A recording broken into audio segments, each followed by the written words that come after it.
बेहद एक्शन भरा नतीजों का सीजन पूरे जोरों पर और नवंबर सीरीज की आज से शुरुआत और ये सीरीज है बेहद अहम। तो देखते हैं आज किस तरह का एक्शन रहेगा। कमजोर खुलने के बाद रिकवर होंगे, फिसलेंगे और कहां है आपके लिए ट्रेडिंग और इन्वेस्टमेंट के मौके। तो करते हैं शुरुआत शेयर बाजार लाइव की। आप सबका स्वागत है, नमस्कार, मैं हूं अनिल सिंघवी। और नमस्कार, मैं हूं दीपांशु भंडारी। नई सीरीज की शुरुआत हो रही है। बस कुछ ही दिनों में यूएस के चुनाव हैं और ढेर सारे नतीजे आ रहे हैं जिसका मार्केट पर इम्पैक्ट है। तो सर, सबसे पहले तो बताइए आज के लिए आपको बड़ी बातें क्या दिख रही हैं? देखिए, अमेरिकी बाजारों में लगभग 150 अंकों की तेजी रही और भारतीय बाजारों के बंद होते वक्त लगभग इतने ही ऊपर डाउ फ्यूचर्स थे। तो अमेरिका में जो कुछ क्लोजिंग हुई वो उम्मीद के मुताबिक हुई, लेकिन डाउ फ्यूचर्स कमजोर होते दिख रहे हैं। आखिरी बार मैंने देखा तो पौने 200 पॉइंट नीचे डाउ फ्यूचर्स ट्रेड करते हुए दिख रहे हैं। लेकिन एक अच्छी बात ये कह सकते हैं कि 4 दिनों की जो गिरावट थी उस पर अमेरिकी बाजारों पर थोड़ा ब्रेक लगा है। कच्चा तेल वैसे तो हमारे लिए अच्छा है और नीचे जाए $38, लेकिन हाँ, ग्लोबल मार्केट्स में कमोडिटीज पर भी प्रेशर दिख रहा है, ये साफ नजर आ रहा है। नतीजों के लिए आज से निफ्टी की आज 4 कंपनियों के नतीजे हैं। रिलायंस सबसे दिग्गज, आईओसी, यूपीएल, इंडसइंड बैंक, ये चारों कंपनियां अपने नतीजे पेश करेगी और वायदा कारोबार में भी 3 कंपनियों के नतीजे आज आने वाले हैं। DLF, Jindal steel, एमएफएसएल। 15 शेयरों के लॉट साइज आज से घट रहे हैं और 12 शेयरों के बढ़ रहे हैं और साथ ही आईसीआईसीआई लोम्बार्ड वायदा कारोबार में आज अपना पदार्पण कर रहा है। तो ये हैं सारे ट्रिगर्स जिन पर रखनी है आपको नजर। जी दी बिल्कुल अनिल जी, कई सारे ट्रिगर्स हैं, ग्लोबल ट्रिगर्स भी हैं। फाइनली वायदा कारोबार में एक नए स्टॉक की एंट्री हुई। अभी तक तो हम सिर्फ बैन्स और एग्जिट्स ही देखते जा रहे हैं। सर, एक्सपायरी की बात करनी है पर एक बार ग्लोबल सेटअप पहले समझ लेते हैं, क्योंकि जैसे आप कह भी रहे थे डाउ फ्यूचर्स 200 अंक नीचे हैं और कल वैसे तो गिरावट के ट्रेंड पर ब्रेक लगा, पर हमने देखा कि क्लोजिंग के समय ऊंचाई से 200 से ज़्यादा अंक डाउ फिसल कर ही बंद हुआ। तो कल देर गिरावट और साथ ही इस समय जो एक्शन है वो थोड़ा चौंकाने वाला है, क्योंकि कल तो हमने देखा सर कि ग्लोबली बहुत अच्छी खबरें आई। यूएस की जीडीपी रिकॉर्ड बढ़त आई, वहाँ पर जो 5 दिग्गज आईटी कंपनीज के नतीजे हैं और लगभग सारे के सारे अनुमान से बेहतर रहे। उनके अनएम्प्लॉयमेंट क्लेम्स में भी हमने गिरावट देखी है। तो इतनी अच्छी खबर पर थोड़ा म्यूटेड रिएक्शन नहीं दिख रहा है सर? क्या ये संकेत दे रहा है कि अच्छी खबर पर अब ज्यादा बाजार रिएक्ट नहीं करने वाले जब तक इलेक्शंस नहीं खत्म होते? एब्सोल्युटली।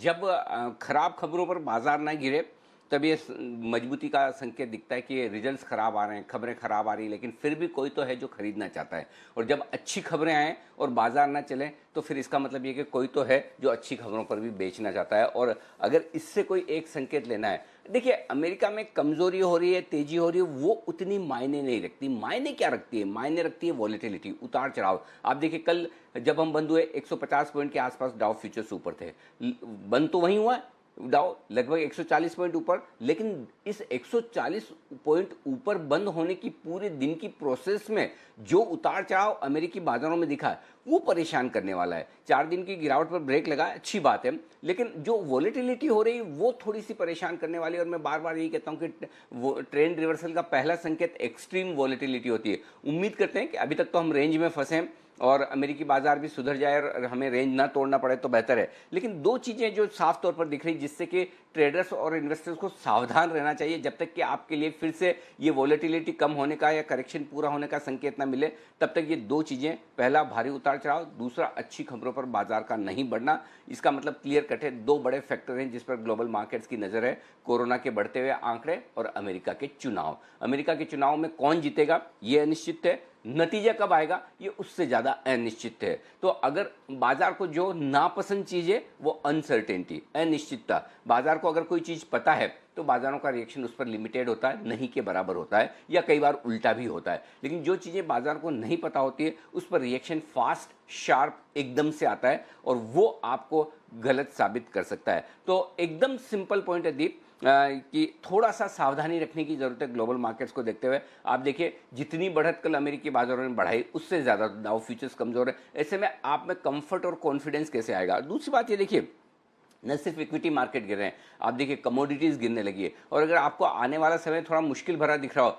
तो क्यों सोना $1900 के नीचे आता हुआ दिख रहा है, क्यों चांदी हमारे यहाँ 60,000 के नीचे आ गई।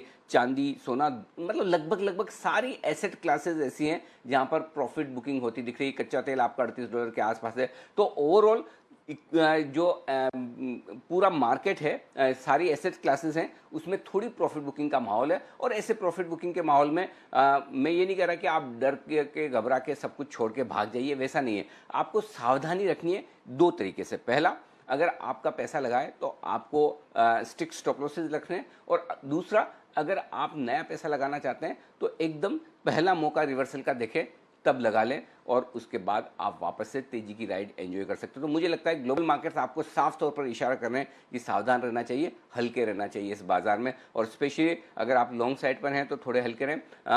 इस वक्त जो ग्लोबल मार्केट्स का सिनेरियो बना हुआ है, 60-70% बायस थोड़ा नेगेटिव साइड पर होता हुआ दिख रहा है। निचले लेवल से जो रिकवरी आती है वो आपको हल्का फुल्का खरीदारी का इशारा करती है। तो आपको रेंज को ट्रेड करना है और इस रेंज में फास्ट ट्रेड करेंगे तो ज़्यादा बेहतर होगा।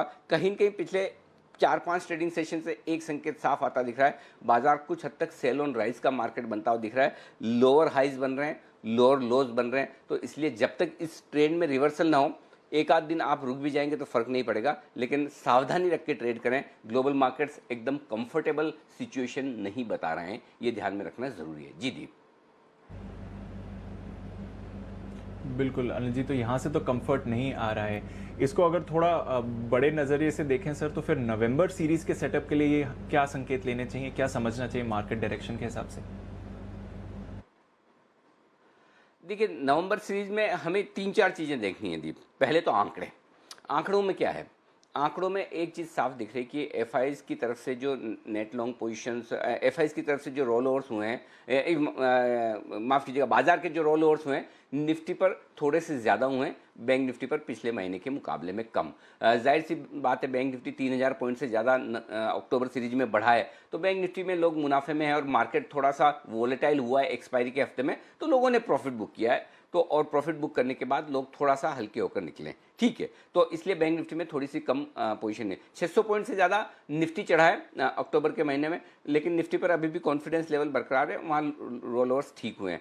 स्टॉक्स में 1 करोड़ के आसपास का शेयरों का रोल ओवर है और पिछले अक्टूबर की सीरीज की शुरुआत में 95 लाख शेयरों का हुआ, तो वो भी कंफर्टेबल है। लेकिन एक सबसे बड़ा आंकड़ा जो जिसके बेसिस पे आप नवंबर की सीरीज को प्रेडिक्ट करना चाहते हैं, पहली चीज़ तो ये है कि नवंबर की सीरीज़ काफ़ी वॉलेटाइल रहती है। पिछले 10 सालों के मैंने जो नवंबर की सीरीज़ के आंकड़े देखे हैं, ट्रेंड निकालना मुश्किल काम है। लगभग बराबरी में नवंबर की सीरीज़ पॉजिटिव और नेगेटिव रहती है और लगभग बराबर मात्रा में। इसलिए एक कोई ट्रेंड नवंबर की सीरीज़ का खास और साफ नहीं है कि नवंबर की सीरीज़ कैसी रह सकती है। और स्पेशली जब आपके लिए इवेंट्स बड़ी हों, और वो इवेंट है अमेरिका के चुनावों को लेकर और वो दूसरी इवेंट है कोरोना को अपडेट को लेकर। तो मेरा ये समझना है कि 2 चीज़ें नवंबर की सीरीज़ में देखनी चाहिए। फर्स्ट हाफ नवंबर की सीरीज़ का, जो कि अब से लेकर 10 या 15 नवंबर तक हो सकता है, वहाँ पर बाजार वोलेटाइल रहेंगे।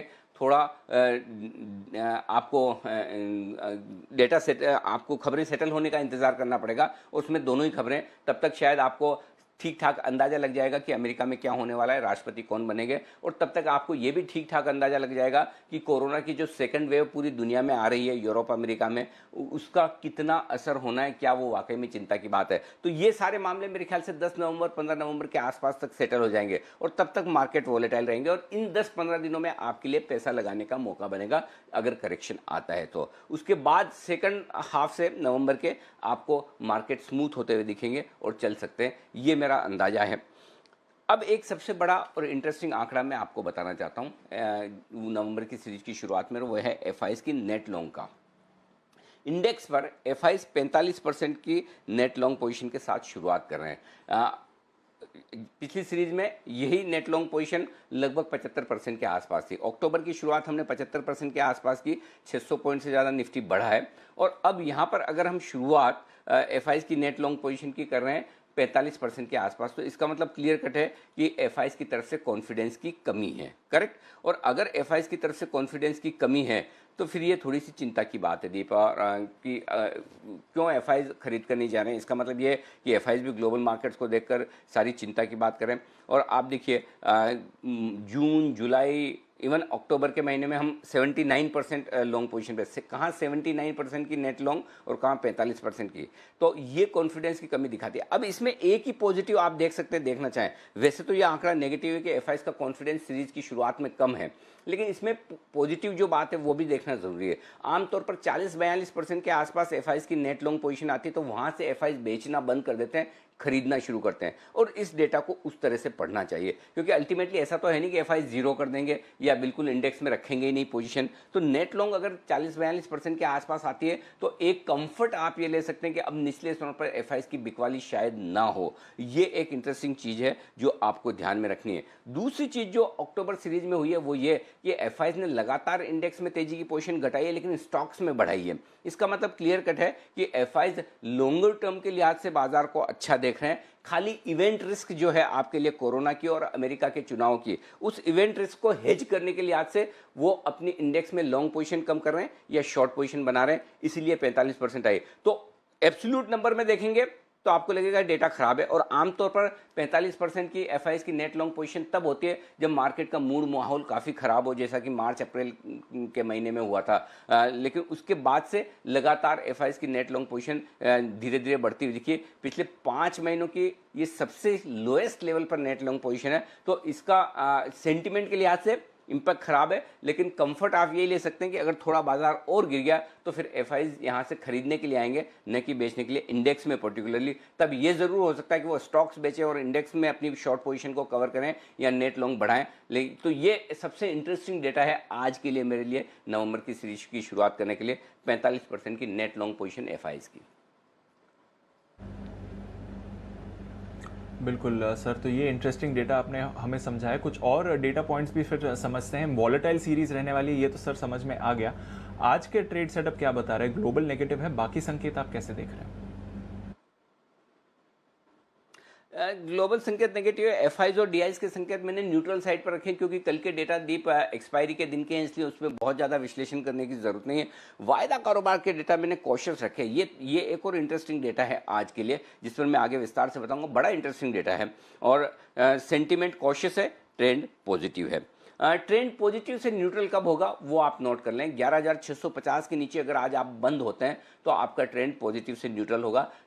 कल भी हमने यही लेवल दिया था। कल देखिए 11,650 को क्लोजिंग बेसिस पर नहीं तोड़ा है, और आज भी ना तोड़े तो बेहतर है। बैंक निफ्टी पर 23,800, अगर इसके नीचे बैंक निफ्टी बंद होता है तो बैंक निफ्टी का ट्रेंड पॉजिटिव से न्यूट्रल होता हुआ नजर आएगा। ये भी न्यूट्रल है। न्यूट्रल और नेगेटिव में बड़ा फर्क है। ट्रेंड पहले पॉजिटिव होता है, न्यूट्रल होता है, उसके बाद नेगेटिव होता है। ठीक उसी तरह से गाड़ी आपकी चल रही है, first second third fourth gear में चल रही है, आपको रिवर्स लेनी है तो पहले न्यूट्रल करना होता है, ब्रेक लगाकर न्यूट्रल करना होता है, न्यूट्रल करके फिर आप रिवर्स जा सकते हैं। तो रिवर्स जाने के लिए पहले न्यूट्रल तो होना जरूरी है। अभी तक हम आगे के गियर में ही हैं, न्यूट्रल भी नहीं हुए। न्यूट्रल होने के बाद और गिरेगा तो सोचेंगे कि रिवर्स होना है। तो अभी तक आप तेजी की तरफ ही हैं, ये भरोसा रखिए। 11,550, 11,625 आज निफ्टी के लिए मजबूत सपोर्ट जोन है और इस रेंज में खरीदारी आते हुए दिखेगी। 11,750, 11,825, ये 75 पॉइंट की रेंज ऊपर की तरफ प्रॉफिट बुकिंग वाली है, वहां पर बाजार थोड़ा सा रुकेंगे। बैंक निफ्टी 23,825, 23,925 मजबूत सपोर्ट के तौर पर बैंक निफ्टी के लिए आता हुआ दिख रहा है, और ये ना टूटे तो बेहतर। इन केस गलती से अगर टूटा तो, कोई ग्लोबल खराब हो गए, कोई खराब खबर आ गई तो 23,450, 23,550 रॉक बॉटम सपोर्ट है, स्ट्रॉन्ग बाय जोन है, वहां पर खरीदारी करनी चाहिए। बैंक निफ्टी ऊपर की तरफ 24,250, 24,350 सप्लाई जोन है, बार बार वहां पर प्रॉफिट बुकिंग आती दिख रही है। पार करना थोड़ा सा मुश्किल है, लेकिन फिर भी अगर पार किया तो बैंक निफ्टी पहले पार करने की कोशिश करेगा ऊपरी लेवल्स को, और तब आपको एक और बड़ी रेंज में आपको देता हूं जो 24,475 से लेकर 24,650, हाँ इस रेंज में आए तो जरूर आप प्रॉफिट बुक करिए। एग्रेसिव ट्रेडर हैं, शॉर्ट भी करिए, कोई दिक्कत नहीं। अब आइए दिन की छोटी रेंज 11,625, 11,725, ये दिन की छोटी रेंज है। उम्मीद करता हूं इसी रेंज से काम चल जाए, लेकिन फिर भी मीडियम रेंज ज़्यादा सही है। 11,600 से लेकर 11,775 इस रेंज में बाजार ट्रेड करने की कोशिश करेगा। बड़ी रेंज 11,550, 11,825 की निकल कर आती है, जिस पर आपको करना है फोकस। बैंक निफ्टी 23,950, 24,250 आज की दिन की छोटी रेंज, 23,825, 24,350 ये आज के दिन की मीडियम रेंज है, और 23,650 से लेकर 24,475 ये दिन की बड़ी रेंज है जिस पर आपको फोकस करना है दीप। ये है आपके लिए सारी रेंज और सारे लेवल्स जी। बिल्कुल, तो इन रेंजेस पर आप नज़र रखिए जहाँ तक आज के ट्रेड का सवाल है। आप कुछ इंटरेस्टिंग डेटा बताने वाले थे सर। एफआईएस की पोजीशनिंग तो आपने समझाई, पीसीआर को लेकर जो इंटरेस्टिंग डेटा है वो क्या है? जी तो एफआईएस की नेट लॉन्ग सीरीज की शुरुआत में 45% है, कल से भी 2% घटी है, 47 से 45। पुट कॉल रेशियो 1.65 पर है। सीरीज की शुरुआत करने के लिए दीप ये हायर साइड पर है, put call ratio higher side पर है, ये कम नहीं है। बस एक ही चीज है जो हायर पुट कॉल रेशियो के बावजूद कंफर्ट देती हुई कि रेशियो हायर है, पोजीशंस कम है। देखिए दोनों में फर्क है। एक तो पुट कॉल रेशियो आपका हाई हो और पोजीशन भी बहुत ज्यादा हो, तो ऐसी सिचुएशन में मार्केट ओवरबॉट नजर आते हैं। यहाँ पुट कॉल रेशियो हायर है लेकिन सीरीज की शुरुआत में पोजीशन बहुत कम है, क्योंकि कल ही सबकी पोजीशन खत्म हुई है ना ऑप्शंस में, करेक्ट। अब नई पोजीशन आज बनेगी, ज्यादातर लोग अब आज से बनाएंगे, तो उस लिहाज से पोजीशन कम है, वो थोड़ा सा कंफर्ट देता है। लेकिन फिर भी हायर पुट कॉल रेशियो, जब आप 1.65 पर शुरुआत कर रहे हैं सीरीज की, तो आपको क्या करना, आपको एक ही चीज ध्यान रखनी, ऊपरी लेवल पर नहीं खरीदना है, करेक्शन में खरीदिए, क्योंकि हायर पुट कॉल रेशियो ये आपको डिस्कम्फर्ट देता है, ऊपर के लेवल पे थोड़ा अटकने के चांस बन जाते हैं। इसलिए थोड़ा पुट कॉल रेशियो नीचे आ जाए 1.45 1.50 के आसपास हम कंफर्टेबल हो जाएंगे। तो ये थोड़ा सा एक डेटा है जिसको आपको ध्यान रखना है। तो आज वायदा कारोबार के डेटा जो मैंने कॉशियस साइड पर लिखे हैं उसके पीछे एक ही कारण है कि पुट कॉल रेशियो आपका हायर साइड पर है, बाकी कहीं कोई दिक्कत नहीं है। इंडिया विक्स 3% बढ़कर आया है 24 के आसपास, ठीक है, कोई खास दिक्कत वाली बात नहीं। अब आइए, अगर आपकी एग्जिस्टिंग पोजिशन है तो पहले से पॉइंट नंबर 1, निफ्टी 11,600 का इंट्राडे स्टॉप लॉस है और 11,650 का क्लोजिंग बेसिस पर, दोनों स्टॉप लॉस अलग हैं। दिन के दौरान 11,600 के नीचे जाएं तो आपको एज ए डिसिप्लिन पोजीशन काट लेनी चाहिए। हालांकि 11,525 11,550 रॉक बॉटम सपोर्ट है, बहुत बढ़िया है, जो शायद आसानी से ना टूटे। फिर भी आप 50-75 पॉइंट की और रिस्क भी क्यों रखेंगे, वो तो आपको एज ए डिसिप्लिन कहीं तो स्टॉप लॉस लगाना ही चाहिए। 11,650 के नीचे बंद हो तो तेजी की पोजीशन कम कर लें। Bank Nifty intraday stop loss 23,800 का है। ये पिछले 5-6 ट्रेडिंग सेशन में हमने 23,823 का लो बनाया है, तो उसके नीचे गए नहीं, तो 23,800 का इंट्राडे में स्टॉप लॉस रख लीजिए। और क्लोजिंग आप पिछले 5-6 सेशन से 24,000 के नीचे नहीं देख रहे हैं। अब आज अगर गलती से 24,000 के नीचे बाजार बंद होता है, एग्जिट, लॉन्ग पोजीशन कम कर लीजिए, सिंपल। शॉर्ट पोजीशन है 11,775 आपका स्टॉप लॉस है, इंट्राडे भी क्लोजिंग। जिनको बहुत छोटा सेफ स्टॉप लॉस लगाना है तो वो आप 11,730-35 के आसपास का भी लगा सकते हैं, या 11,750 का, लेकिन मेरे ख्याल से 11,775 का रखिए, ये ज़्यादा सही और सेफ स्टॉप लॉस है, इंट्राडे भी और क्लोजिंग बेसिस पर भी। बैंक निफ्टी 24,350 कल के हाइस पर आप इंट्राडे स्टॉप लॉस रखिए, और क्लोजिंग अगर अब आपको 24,500 के ऊपर की मिलती है, थोड़ा सा दूर रहेगा, 400 पॉइंट दूर है, लेकिन वही स्टॉप लॉस सही निकल कर आ रहा है, तो क्लोजिंग 24,500 के ऊपर की हो, एग्जिट, सिंपल। ही आपके लिए 2 स्टॉप लॉस। जी दी बिल्कुल, तो नज़र रखिए इन लेवल्स पर, और स्पेशली क्लोजिंग बेसिस पर कहाँ पर इंडेक्स जा रहा है। अगर सपोर्ट के नीचे जाता है तो थोड़ी चिंता बढ़ सकती है। नई पोजीशंस आज कैसे बनानी चाहिए सर? निफ्टी खरीदना है 11,550 11,625 की रेंज में आए, और अगर गैप से नीचे खुले, जितना ज़्यादा गैप से खुले उतना बढ़िया दीप, और वहाँ पर आपके लिए तुरंत खरीदारी करने के मौके बनेंगे। स्टॉप लॉस लगाइए 11,500 का, 11,675 11,725 11,775 11,825, ये है ऊपर के लेवल जिन पर आपको करना है फोकस। निफ्टी बेचिए 11,775 से 11,825 की रेंज में, 11,875 का स्टॉप लॉस होना चाहिए। 11,735 11,700 11,675 11,625 ये 4 टारगेट आप रखिए निफ्टी पर, अगर आप शॉर्ट पोजीशन ऊपर में बनाते हैं तो। बैंक निफ्टी खरीदिए 23,825 23,925 की रेंज में अगर मिले, बिल्कुल चांस लीजिए खरीदने का। स्टॉप लॉस आपको बिल्कुल छोटा रखना है तो 23,800 का रखिए, लेकिन ज़्यादा सही सेफ स्टॉप लॉस 23,700 का बनता है, वो स्टॉप लॉस लगा लीजिए। 24,075 24,250 24,350 24,475 well defined clear cut target है। निफ्टी में यही कहूँगा दीप कि 10 से 15 पॉइंट इधर या उधर हो सकता है। बैंक निफ्टी में 40 से 50 पॉइंट इधर या उधर हो सकता है, 40-50 पॉइंट भी नहीं, 25-30 पॉइंट मान लीजिए इधर उधर हो सकता है, बाकी सब परफेक्ट है, कोई दिक्कत की बात नहीं है। ये आपके लिए लेवल्स हैं जिन पर आपको फोकस करना है। तो ये आपके लिए खरीदारी का लेवल हो गया। अब बैंक निफ्टी जो लोग शॉर्ट करना चाहते हैं 24,350 से आप मूड बनाइए कि मुझे शॉर्ट करना है। जितना 24,475 के आसपास बेच पाए उतना बेहतर है, और मल्टीपल लॉट्स बेचने तो 24,350 24,475 यहाँ पर आप बेच दीजिए। और आपको स्टॉप लॉस लगाना है 24,550 का, 24,250, 24,100, 23,950, ये होंगे आपके टारगेट जिसके लिए आपको बैंक निफ्टी में करनी है बिकवाली। जी दीप। बिल्कुल, तो ये है आपके लिए आज के लिए नई पोजीशंस बनाने की सलाह, पर ध्यान रखिएगा बाजार थोड़े वॉलेटाइल हो सकते हैं, हालांकि सीरीज़ की आज शुरुआत भी हो रही है। सर, थोड़ा डेटा अगर विस्तार में आप समझाएं, वैसे तो आपने एफआईएस की पोजीशनिंग समझाई है, फंड फ्लो डेटा से क्या समझना चाहिए, डीआई एक्शन क्या बता रहा है, और क्योंकि आज पहला दिन है वायदा कारोबार की सीरीज़ का, तो इंपॉर्टेंट लेवल्स आपको क्या दिख रहे हैं? डेटा छोड़ देते Deep. F I F N O के कल के बहुत सारे एडजस्टमेंट और एक्सपायरी के हैं, तो कोई खास उससे तस्वीर नहीं है, दोनों न्यूट्रल रखें। वायदा कारोबार में आ जाइए, डेटा बेहद कम है। इमीडिएटली जो सपोर्ट दिख रहा है वो 11,500 का है। उससे पहले 11,600 पर वीकली सीरीज में हाईएस्ट ओपन इंटरेस्ट, लेकिन है 11 लाख का, छोटा सा है। कोई खास डेटा है नहीं, न निफ्टी में। बैंक निफ्टी में 2-2, 3-3 लाख शेयरों का ओपन इंटरेस्ट है, क्या उसमें निकालेंगे। तो जो हमारी पहले की कमेंट्री वही ठीक है। इसमें कोई खास डेटा से कोई आज खास बदलाव बन नहीं रहा। अब डेटा आज बनेंगे तो हम आगे डिसाइड करेंगे, सिंपल है। पुट कॉल रेशियो जो मैं बता ही चुका हूँ, एकमात्र वायदा कारोबार में डेटा मेरे जो काम का है वो पुट कॉल रेशियो और एफआईएस की नेट लॉन्ग पोजीशन इंडेक्स में 45%। ये दो चीज़ें मेरे काम की है जो मैंने आपको बता दी। जी दीप।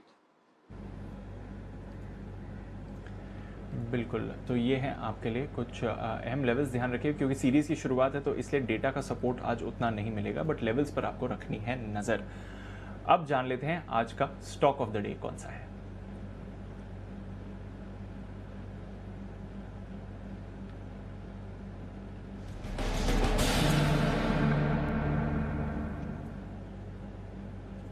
अनिल जी, लंबे गैप के बाद stock of the day, sir बताइए कौन से स्टॉक पर आज भरोसा है? एक्चुअली स्टॉक्स तो बहुत सारे आते हैं दीप की स्टॉक ऑफ द डे के हिसाब से, लेकिन प्रॉब्लम क्या है, अब हम एनालिसिस करते हैं, रिकमेंड करते हैं, फिर वो गैप से ऊपर या नीचे खुलता है, गैप से खुलने के बाद फिर वो रिवर्स हो जाता है क्योंकि टारगेट के आसपास आ गया। हम बोलेंगे टारगेट हासिल हो गया, व्यूअर्स को अगर फ़ायदा ना हो तो मतलब क्या है, इसलिए मैं आमतौर पर अवॉइड करता हूँ। लेकिन आज फिर भी मैं एक स्टॉक दे रहा हूँ स्टॉक ऑफ द डे के तौर पर, और वो है HPCL, हिंदुस्तान पेट्रोलियम। और वो मैं इसलिए दे रहा हूँ कि कल वैसे तो अच्छी दौड़ लगा चुका है, 5% बढ़ा भी था 180 के आसपास, और फिर देर शाम खबर आई है कि 4 नवंबर को बायबैक पर विचार करने वाले हैं। मुझे लगता है दमदार बायबैक आना चाहिए, अच्छा वाला बायबैक आना चाहिए। उस लिहाज से ये पोजिशनल है, आज के लिए नहीं है। अगर बहुत गैप से खुल जाए तो छोड़ दें, गैप से खुलने के बाद नीचे आए तो फिर से एंटर करें। आपका स्टॉप लॉस होगा 178 का। मैं सारे के सारे लेवल्स कैश के लेवल्स दे रहा हूं आपको। 178 के स्टॉप लॉस के साथ आपको खरीदारी करनी है। 190 और 195 के टारगेट आपको 4 तारीख तक के लिए रखने हैं। ये अब से लेकर 4 तारीख तक के लिए 190 195, जो कि यहाँ से 5 से 8% तक की अपसाइड दिखाता है। मैंने इसीलिए कि यहाँ मुझे साइजेबल अपसाइड दिख रही है, इसलिए मैंने कहा चलिए कोई बात नहीं, ये दे देते हैं। तो अगर बहुत गैप से खुल जाए छोड़ दीजिए, इंतज़ार कीजिए। आज कल में जब भी, अभी 4 तारीख तक में टाइम है आपको, आपके पास में 2, 3, 4, 2 तारीख को मंडे, हाँ सोमवार है, तो बुधवार को है, तो आप जब भी आपको वापस नीचे में थोड़ा आता हुआ दिखे, अब नीचे से मतलब ये नहीं कि 180 के नीचे तो मिलना मुश्किल है, लेकिन 2-3-4 रुपये ऊपर मिले तो धीरे धीरे करके आप एंट्री कर सकते हैं। बायबैक के लिहाज से आपको 190 195 के टारगेट रखने हैं। एंट्री पॉइंट आपको डिसाइड करना है, अगर गैप से खुल जाए तो फिर छोड़ दीजिए, और गैप से ना खुले तो फिर आप 190 195 के टारगेट के लिए आप पोजिशनली रखिए। कुछ स्टॉक्स में मैं अब बजाय सिर्फ इंट्राडे के मैं पोजिशनल लेना चाहता हूँ। मसलन मैंने आपको 2 दिन पहले वेदांता भी दिया था, वो भी मैंने कहा कि पोजिशनल रखिए। आप आराम से 95 रुपये के आसपास लेकर छोड़ दीजिए, उतना ही लीजिए जितना आप डिलीवरी में संभाल सकते हैं। डिलीवरी लेकर 90-95 रुपये के शेयर की डिलीवरी लेने में भी हर्ज नहीं, लेकर आराम से शांति से रख दीजिए। पोजिशनल ट्रेड करना, क्योंकि इंट्राडे में वही है, बोलेंगे गैप हो जाएगा और बाद में आपको मज़ा नहीं आएगा, तो आप आराम से पोजिशनली लेकर रख लीजिए। ये भी HPCL भी वैसा ही है, वेदांता भी वैसा ही है। बिल्कुल, तो ये है आपके लिए स्टॉक ऑफ द डे। हालांकि जैसे अनिल जी कह रहे हैं पोजिशनल पिक है, अगर गैप से खुले तो चेज मत करिएगा, बट इन लेवल से इसके आसपास मिले तो डेफिनेटली खरीदारी करनी है और होल्ड करिए। आने वाले 3-4 सेशंस के लिए अच्छी गेंस आपको आती हुई दिख सकती हैं।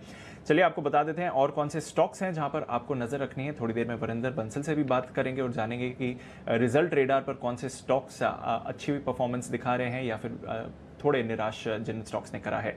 पर कुशल, वरुण, मानसी और साथ ही आशीष हमारे साथ तैयार हैं। कुशल, गुड मॉर्निंग। बताइए आज के ट्रिगर्स और कुछ अहम नतीजे कौन से हैं?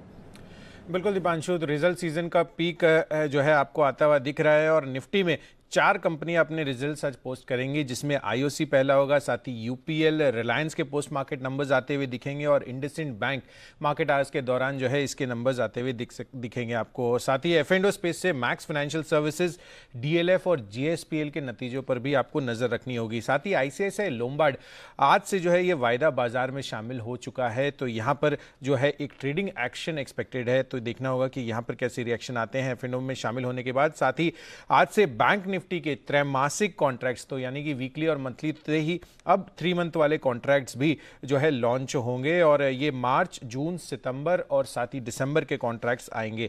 इसके अलावा कुछ एक पोस्ट मार्केट नंबर्स आते हुए दिखे हैं F&O स्पेस से। Canara bank quarter on quarter numbers जो हैं कंपेरेबल है और यहाँ पर अगर आप प्रोविजन देखें कंपनी का तो 4017 करोड़ का आता हुआ दिखा। हमारा अनुमान 4650 करोड़ का था, तो जो एस्टिमेट्स थे प्रोविजनिंग के वो काफी कम आते हुए दिखे और उसी वजह से इनका जो मुनाफा है उसमें 9.5% की बढ़त के साथ 444 करोड़ इनका प्रॉफिट इन्होंने पोस्ट किया है। 190 करोड़ का हमारा अनुमान था और जीएनपी में भी जो है अच्छी गिरावट देखने को मिली है। 8.23% पर इनका जीएनपी आता हुआ दिखा है, 8.8% का अनुमान था।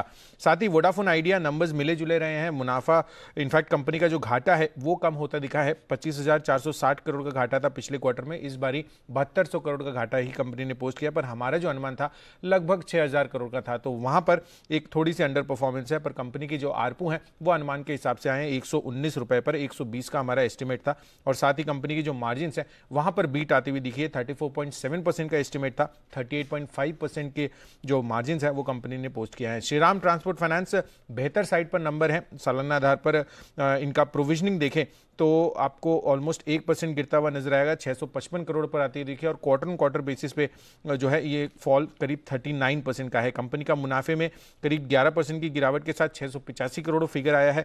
471 करोड़ का हमारा अनुमान था, तो काफी अच्छी अपबीट है। और साथ ही जीएनपीए कंपनी के 8% से घटकर 7.3% आते हुए दिखे हैं। 8.1% का हमारा अनुमान था। कंपनी ने इंटरिम डिविडेंड 6 रुपए प्रति शेयर का घोषित किया, जिसकी रिकॉर्ड डेट 10 नवंबर है। कैश बेस से वेल्सपन कॉर्प के नंबर्स आए हैं, मिले जुले नंबर्स देखने को मिले हैं। मुनाफा 4% गिरकर 150 करोड़ पर है करीब, और कंपनी की जो मार्जिन्स है वहां पर बढ़त दिखी है, 13% से बढ़कर 14.8% के मार्जिन रिपोर्ट किए कंपनी ने। जेके पेपर्स नंबर्स कमजोर हैं, यहां पर मुनाफा जो है कंपनी का 72% घटकर 33 करोड़ रहा है और कंपनी की मार्जिन्स में काफी अच्छा फॉल दिखा है, 28.7% से गिरकर 18.1% के मार्जिन से। और एनसीडी के जरिए 260 करोड़ जुटाने की मंजूरी भी मिली है बोर्ड से। और अंत में केमफैब एल्कलीज नंबर्स यहां पर भी वीक हैं। कंपनी का जो मुनाफा है वो करीब 92% घटा है और करीब 70 लाख है। और साथ ही कंपनी का अगर आप देखें तो एबिटा जो है वो 26.7% से घटकर 14.5% आता हुआ दिखा है। तो ऑपरेशनली और मुनाफे के लिहाज से काफी अंडर परफॉर्मेंस इस स्टॉक में देखने को मिली है। ओके, तो कई सारे नतीजे हैं जिनका रिएक्शंस आएगा। आइए कुछ और स्टॉक्स के बारे में जानते हैं वरुण के साथ। Good morning Varun. Good morning Deep. देखिए सबसे पहले तो इमामी पेपर्स नतीजे मिले जुले हैं। मिले जुले इसलिए है क्योंकि कंपनी की आय जो है वो करीब 24.5% गिरी है, लेकिन कंपनी के एबिटा, मार्जिन्स और मुनाफा काफ़ी बेहतरीन बढ़ा है। मुनाफा 1 करोड़ 10 लाख से बढ़ के 8 करोड़ 10 लाख पे आया है और मार्जिन 12.5% से बढ़ के 16.4% पे आए हैं। तो ऑपरेशनली नंबर्स अच्छे हैं, आय में गिरावट है। एसआईएस नतीजे अच्छे हैं। कंपनी का जो मुनाफा है उसमें 42% का उछाल है, 76 करोड़ से बढ़ के ये 108 करोड़ पे आया है। आय भी 3% बढ़ी है, लेकिन कंपनी के मार्जिन जो है वो फ्लैट रहे हैं 6% पे। एजिस लॉजिस्टिक्स नतीजे मिले जुले हैं। कंपनी नुकसान के मुकाबले मुनाफे में आई है, 41 करोड़ के नुकसान के मुकाबले 57 करोड़ का मुनाफा कंपनी ने किया है। एबिट फ्रंट पे भी कंपनी मुनाफे पे आई है, करीब 102 करोड़ के आसपास का मुनाफा कंपनी ने एबिट फ्रंट पे किया है। पीटीसी इंडिया फाइनेंशियल्स थोड़े नतीजे वीक है वाई बेसिस पे, क्योंकि कंपनी के जो ग्रॉस एनपीए 8.46% पे आए हैं। कंपनी का तो मुनाफा है 27% गिरा है, 44 करोड़ से गिर के करीब 32 करोड़ पे आया है।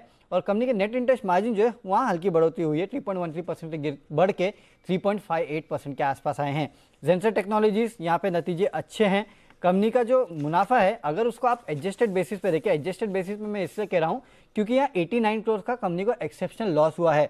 अगर इसे हटा दें आप तो कंपनी का जो मुनाफा है उसमें करीब 21-22% के आसपास की बढ़ोतरी है और एबिटा मार्जिन जो है 9.9% से बढ़ के करीब 14.3% पे आए हैं। मैस्टेक नतीजे अच्छे हैं, कंपनी का मुनाफा 26% बढ़ा है, साथ ही साथ एबिटा मार्जिन 14.6% से बढ़ के 18.3% पे आए हैं और कंपनी ने डिविडेंड का ऐलान किया है 5 रुपये 50 पैसे प्रति शेयर का, जिसकी रिकॉर्ड डेट 6 नवंबर को है। एमआरपीएल घाटे से मुनाफे में आ चुकी है, 720 करोड़ के नुकसान के मुकाबले 11.5 करोड़ का कंपनी ने मुनाफा किया है और $3.85 प्रति बैरल का कंपनी ने जीआरएम क्लॉक किया है। बिल्कुल, तो काफ़ी सारे नतीजे हैं जहां पर हमें रखनी है नज़र और उसके रिएक्शंस पर भी। कुछ और खबरें हैं मानसी के पास। गुड मॉर्निंग मानसी, बताइए। Good morning Deepanshu. शुरुआत एचपीसीएल से करना चाहूंगी। 4 नवंबर को कंपनी की बोर्ड बैठक होने वाली है जिसमें बायबैक पर कंपनी का बोर्ड सोच विचार करेगा। इसके अलावा वेदांता क्रिसिल ने लॉन्ग टर्म रेटिंग घटाई है, रेटिंग AA नेगेटिव से घटाकर AA स्टेबल कर दी गई है। एविएशन स्टॉक्स आज फोकस में रहेंगे। अगले 3 महीने तक हवाई किराया जो है वो अब नहीं बढ़ेगा। सरकार ने अगले 3 महीने तक के लिए कैप जो है उसे बढ़ा दिया है। घरेलू विमान किराए पर कैप की अवधि 24 नवंबर को खत्म होने वाली थी, लेकिन अब हवाई किराए पर कैप अब अगले साल फरवरी तक लागू रहेंगे। इसके चलते एविएशन स्टॉक्स पर फोकस रहेगा। MCX IEX पर नजर रखें। दोनों कंपनियों के बीच एक करार होता दिखाई जिसके चलते फोकस में है। भारत में इलेक्ट्रिसिटी डेरिवेटिव लॉन्च करने के लिए कंपनियों ने करार किया है। इसके अलावा थायरोकेयर 13 नवंबर डिविडेंड की रिकॉर्ड डेट तय की गई है। 10 रुपए प्रति शेयर के डिविडेंड का ऐलान यहां पर किया गया है। ब्लू स्टार इन्वेस्टर मीट हुई, उसके बाद अपडेट आता हुआ दिखा है और इस अपडेट में ये लिखा गया है कि कमर्शियल रेफ्रिजरेटर कारोबार में अनलॉक और जो रेस्टोरेंट्स खुले हैं उसके चलते आने वाले दिनों में यानी कि तीसरी तिमाही में एक तेज रिकवरी की उम्मीद देखने को मिल रही है। वाटर प्यूरिफायर कारोबार में इस साल ब्रेक इवन का अनुमान है, वहीं एसी कारोबार में रिकवरी फेस्टिव सीजन के चलते जारी रहेगी। ये अपडेट है जिसके चलते ब्लू स्टार फोकस में रहेगा। वेल्सपन कॉर्प कंपनी ने एक नए सेगमेंट में एंट्री ली है। अंजार में 1250 करोड़ के निवेश से डक्टाइल आयन पाइप सेगमेंट में कंपनी ने एंट्री ली है। अगले 18 महीने में प्रोजेक्ट शुरू होने का अनुमान है। एसआईएस लिमिटेड पर फोकस कीजिए। कंपनी ने सिक्योरिटी एंड इंटेलिजेंस सर्विसेज से नाम बदलकर एसआईएस लिमिटेड करने की मंजूरी मिली है।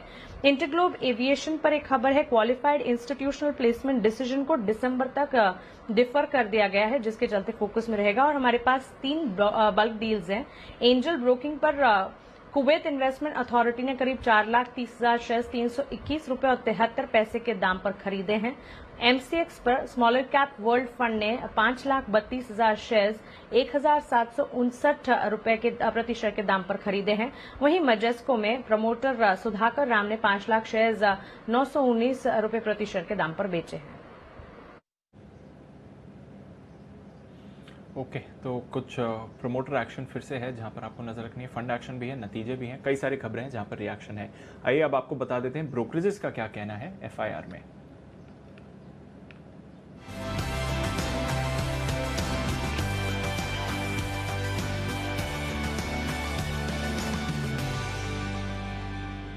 गुड मॉर्निंग आशीष, बताइए आज की रिपोर्ट्स क्या कह रही हैं। Good morning Deepanshu. कल बाजार के दौरान मारुति के नतीजे आए थे, इसके बाद ब्रोकरेज हाउस की रिपोर्ट्स आई हैं। गोल्डमैन सैक्स खरीदारी की राय दे रहे 8,006 रुपए के लक्ष्य के लिए। 7,084 जो है कल की क्लोजिंग है। JP मॉर्गन ने ओवरवेट की रेटिंग दी 7,800 के लक्ष्य के लिए और सिर्फ CLSA स्टॉक पर नेगेटिव है। ये बिकवाली की राय दे रहे हैं 6,300 के लक्ष्य के लिए। और यहाँ पर CLSA का मानना है कि वॉल्यूम तो बढ़िया देखने को मिली लेकिन प्रोडक्ट मिक्स की वजह से थोड़ा सा एक दबाव देखने को मिला। बाकी के ब्रोकरेज हाउस हाईलाइट कर रहे हैं कि एक स्ट्रॉन्गर पिकअप देखने को मिला है। पैंडेमिक के बाद जिस तरीके की बिक्री में उछाला है वो काबिल तारीफ है। इंडिगो के भी कल नतीजे आए थे शाम को। क्रेडिट स्विस ने जो है आउट परफॉर्म की रेटिंग को बरकरार रखा 2100 रुपए के लक्ष्य के लिए। JP मॉर्गन 1400 रुपए का लक्ष्य दे रहे हैं और मान रहे कि जो नतीजे हैं वो अनुमान के मुताबिक देखने को मिले। वोडाफोन आइडिया 3 ब्रोकरेज हाउस की रिपोर्ट्स हैं, तीनों के तीनों नेगेटिव है। सभी का मानना यह है कि सब्सक्राइबर बेस में लगातार गिरावट देखने को मिल रही है। हालांकि ऑपरेशनल फ्रंट पे अगर आप देखें तो ARPU जरूर 119 रुपए की इन्होंने रिपोर्ट की है, लेकिन क्योंकि सब्सक्राइबर बेस लगातार घट रहा, फंड रेजिंग के ऊपर कुछ सब्सटैंशियल नहीं निकल कर आया है, इसके लिए क्रेडिट स्विस ने अंडर परफॉर्म की रेटिंग दी है 6 रुपए के लक्ष्य के लिए। JP मॉर्गन अंडरवेट की रेटिंग दे रहे, केवल 3 रुपए का इन्होंने लक्ष्य दिया है। 8 रुपए 35 पैसे जो है कल की क्लोजिंग है। HSBC ने रिड्यूस की रेटिंग दी है लक्ष्य 5 रुपए से घटाकर 4 रुपए 80 पैसे कर दिया है। टीवीएस मोटर्स यहाँ पर ब्रोकरेज हाउस की रिपोर्ट्स हैं, सिटी बिकवाली किराए दे रहे 360 रुपए के लक्ष्य के लिए, क्योंकि ये मान रहे कि बजाज ऑटो और हीरो मोटोकॉर्प की तुलना में अगर आप देखेंगे तो वैल्यूएशन महंगे नजर आ रहे हैं। सीएलएसए ने जो रेटिंग को अपग्रेड कर दिया बिकवाली की राय से, अब ये आउट परफॉर्म की रेटिंग दे रहे हैं 435 रुपए के लक्ष्य के लिए, 422 जो है कल की क्लोजिंग है।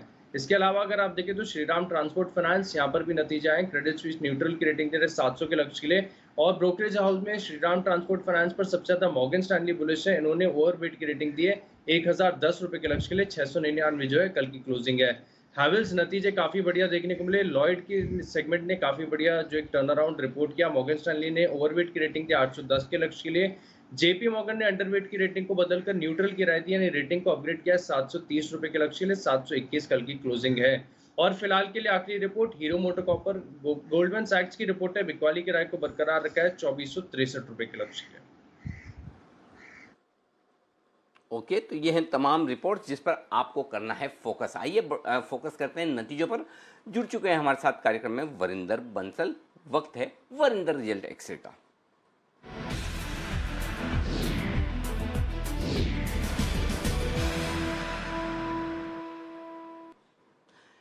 शुरुआत करते हैं पहले कुछ दिग्गज कंपनियों के नतीजे से, जो वायदा कारोबार की कंपनियां जिनके आए हैं नतीजे कल बाजार बंद होने के बाद। वो कौन से हैं आपके रडार पर, वरिंदर बताएं। Sir most of them I think आपके एनालिस्ट ने कवर कर ही लिए हैं। अगर आप एफ एंड स्टॉक्स की बात कर रहे हैं तो ऑनेस्टली इंडिगो के नंबर्स बेहतर थे compare to what people were expecting. Of course अभी तक भी a lot of things are happening in the aviation sector जो क्लियर नहीं है, बट बहुत लोग एक्सपेक्ट कर रहे थे कि वो एबिटार लॉस करेगा, बट उसने एबिटार प्रॉफिट किया, which was a good thing. Sir ये एफ एंड स्टॉक्स में ना ऑनेस्टली रिजल्ट्स से ज़्यादा पोजीशनिंग से स्टॉक्स चलते हैं। So कल स्टॉक ऊपर था थोड़ा सा, so I don't know how it behaves today. TVS, it remains expensive and it continues to be expensive. कोई भी बोले मार्जिन्स अच्छे थे कंपेयर टू जो एक्सपेक्टेड था। आप अबिटा पर व्हीकल देखिए, वो ऑल टाइम हाई था। As I said, it's an expensive stock, so I don't know how it will behave. People are on both the sides. Tata chemical sir एक अच्छा एक नंबर था जो मैं क्लोजली वॉच कर रहा था। इसके नंबर बहुत ज़्यादा अच्छे नहीं आए हैं, एक्चुअली वीक ही नंबर्स हैं, एंड दैट इज़ बिकॉज उनका जो बेसिक केमिस्ट्री सेगमेंट है उसका सेल्स 11% नीचे था, बट हिट एबिट पे आया क्योंकि एबिट 57% नीचे गया था। Not a very expensive stock, but numbers अच्छे नहीं थे।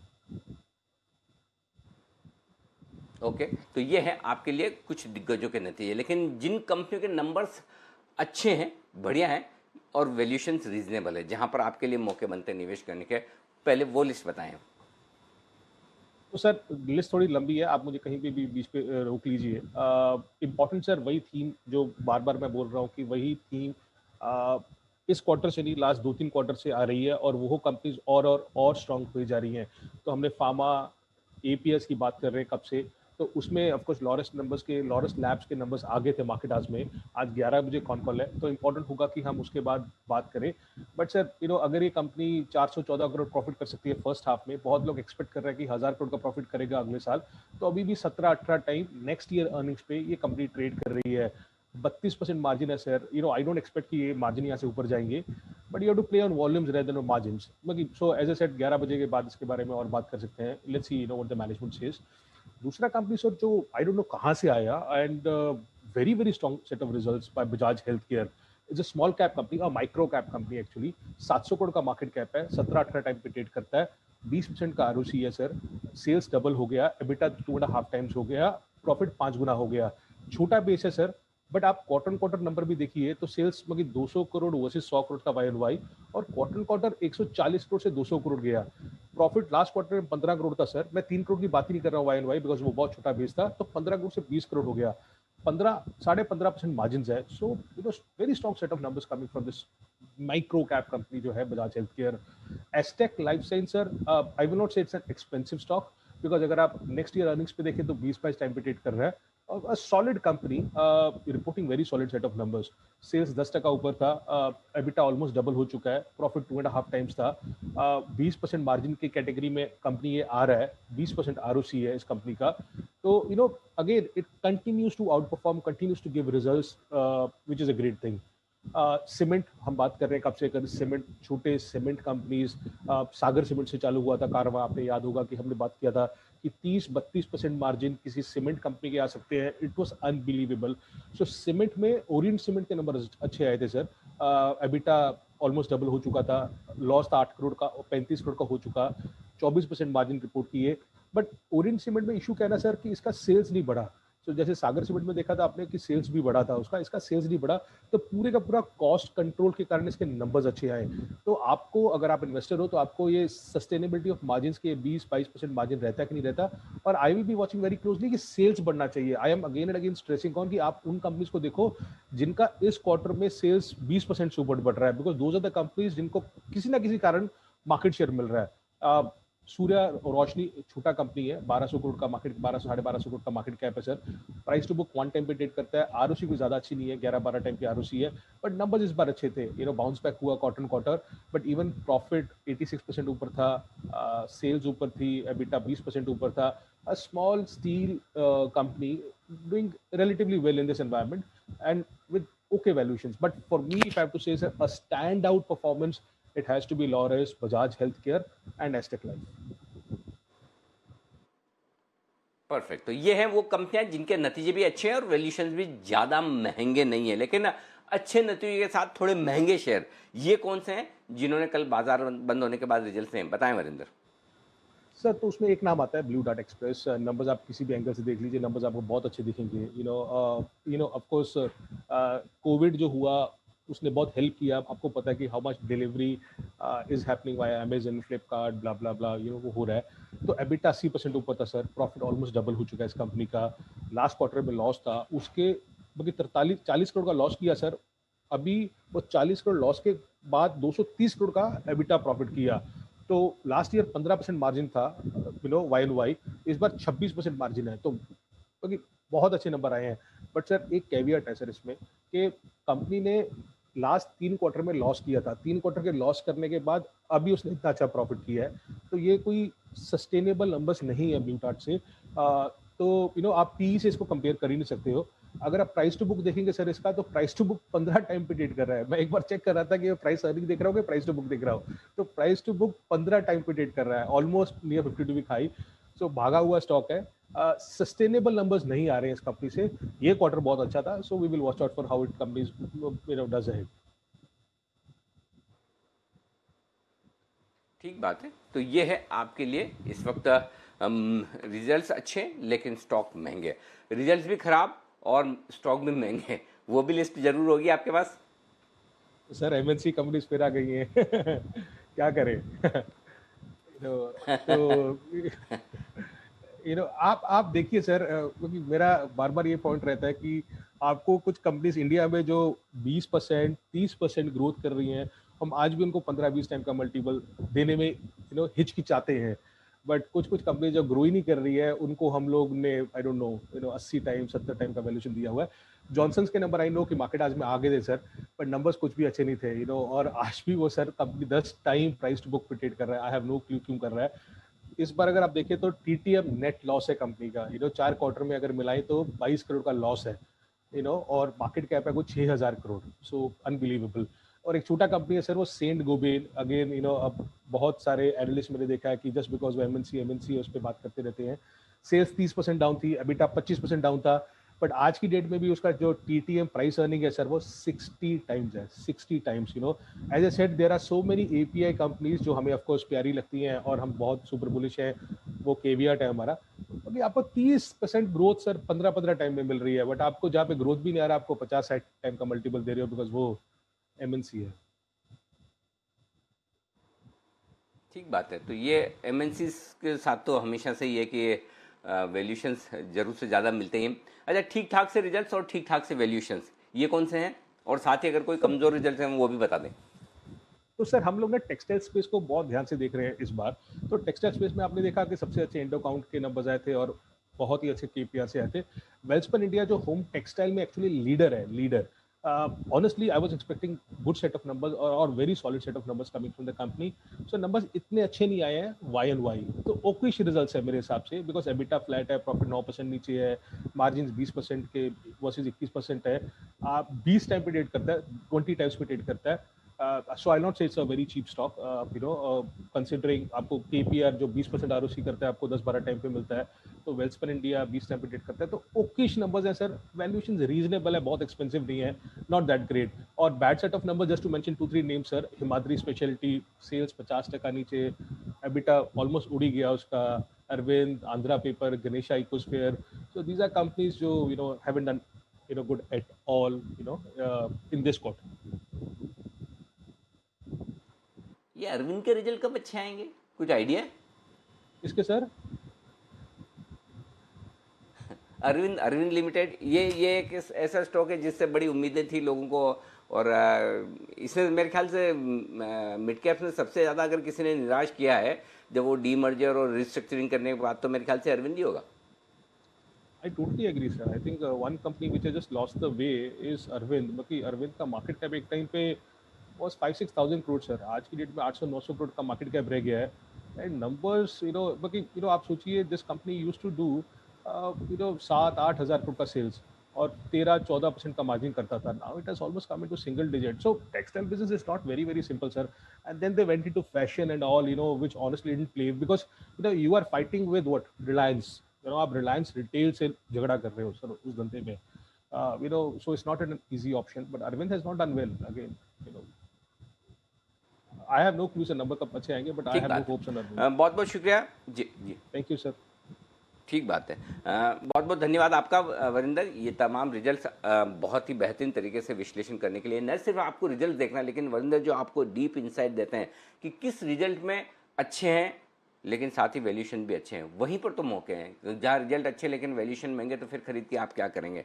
यहाँ जहाँ रिजल्ट ठीक है, वैल्यूशन अच्छे हैं, तो वहाँ पर आप सोच सकते हैं. तो किस खाली रिजल्ट पढ़ने से बात नहीं बनेगी.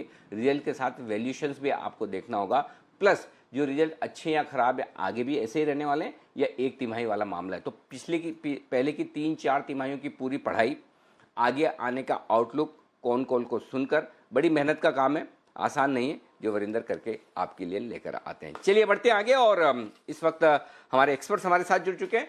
वक्त है, आज हम पिक ऑफ द डे लेंगे नहीं, आज हम लेंगे कुछ और. बिगुल के साथ करते हैं स्वागत.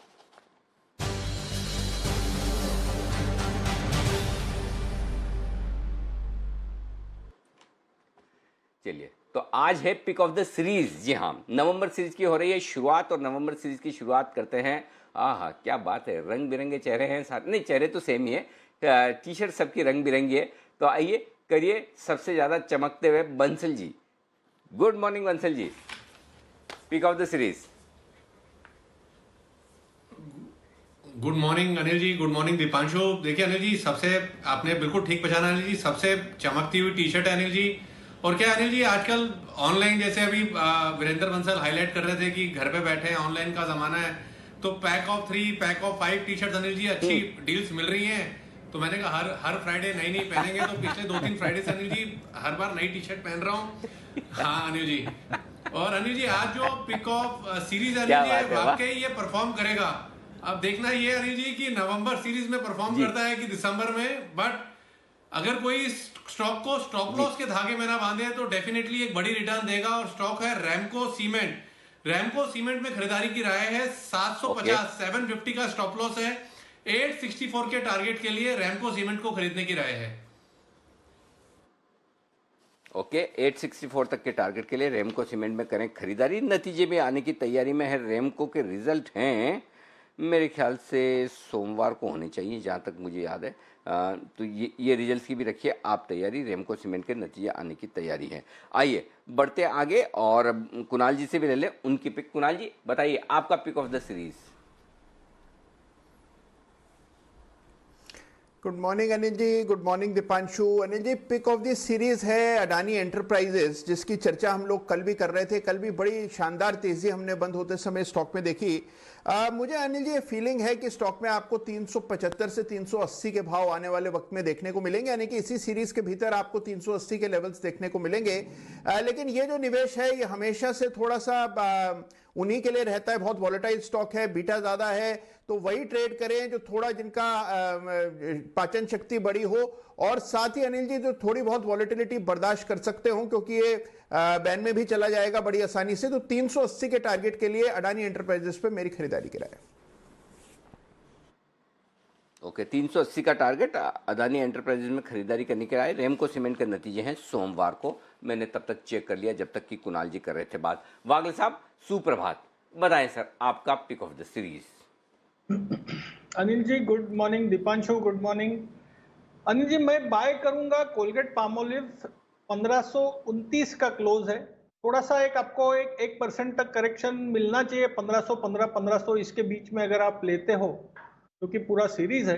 1476 1477 का स्टॉप लॉस होगा और मुझे ये आउट परफॉर्म करते हुए दिखता है 1638। मुझे मतलब एक 2-2.5% की रिस्क, 6 से 7 से 8% का रिवॉर्ड आपको पूरे महीने में मिल सकता है।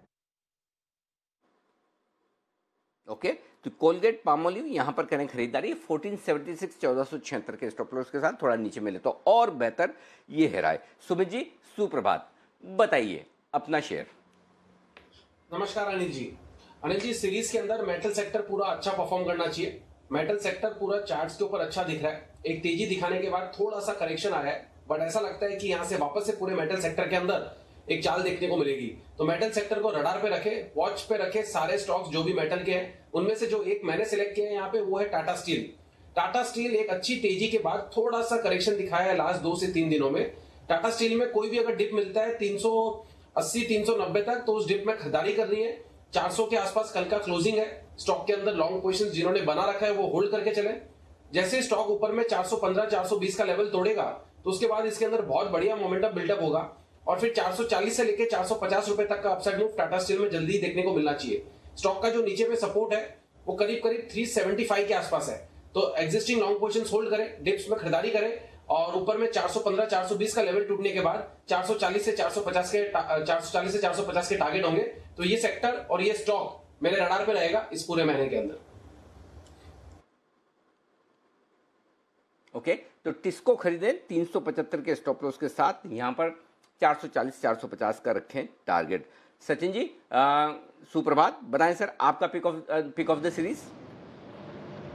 सुप्रभात Anil ji and good morning Deepanshu. Anil ji यहाँ पर मैं 2 स्टॉक्स हाईलाइट करना चाहूँगा। एक तो एफएनओ से जिस तरीके से रुझान आ रहे हैं, मुझे लग रहा है लगभग आईटी एंड बैंक्स ये दोनों पॉकेट्स अच्छी तरह परफॉर्म करने चाहिए इन द नवंबर सीरीज।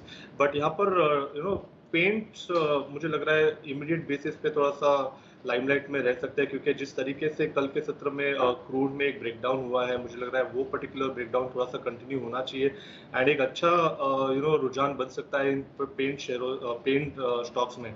सो जिस तरीके से अभी भी सेटअप्स है, मुझे लग रहा है पीडी लाइट में एक अच्छी मूव अनलॉक होनी बाकी है। तो मुझे लग रहा है यहाँ पर लगभग अराउंड 15 से 20% की अपसाइड है जो इस पर्टिकुलर सीरीज में देखी जा सकती है। सो थोड़े से डिक्लाइंस अगर मिल जाते हैं तो 1410 के स्टॉप लॉस के साथ यहाँ पर पोजीशंस लॉन्ग में होल्ड करनी चाहिए। 1730 एक प्रोबेबल टारगेट है पैटर्न के लिहाज से, बट मुझे लग रहा है 15 से 20% की अपसाइड यहाँ पर इस पर्टिकुलर स्टॉक में जरूर अवेलेबल है।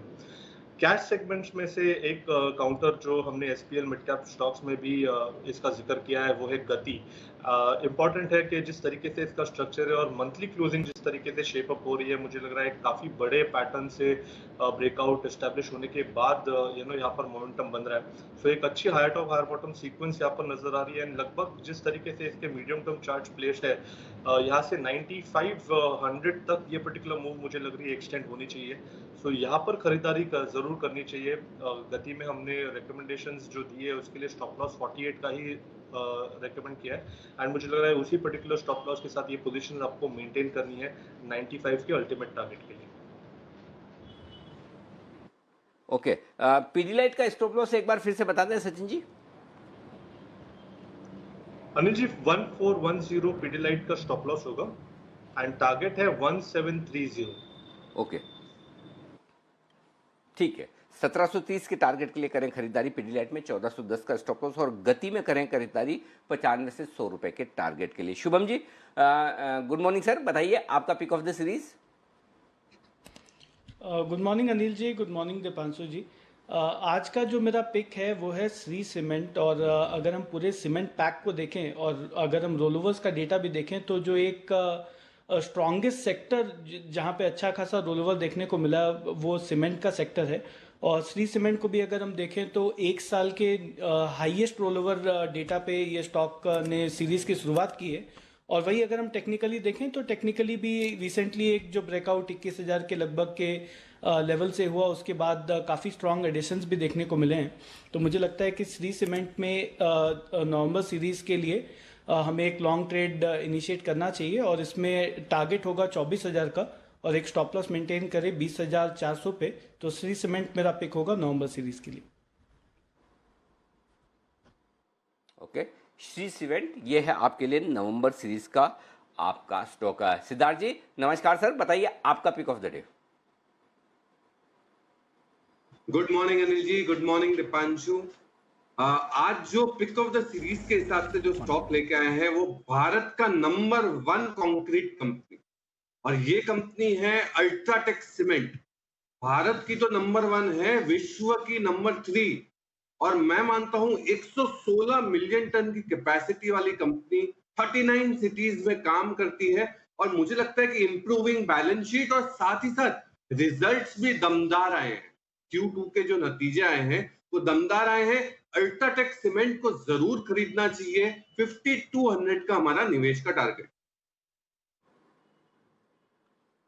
ओके, 6200 6200 के टारगेट के लिए आप करें खरीदारी अल्ट्राटेक सीमेंट में। 6200 ही बताया ना या 5200 बताया सर? 5200, 5200। 52, हाँ मुझे भी एक बार ऐसे ही लगा, मैंने कहा 6200 सुना है, 5200 बराबर से एक बार कंफर्म कर लूँ। तो 5200 के टारगेट के लिए करें खरीदारी।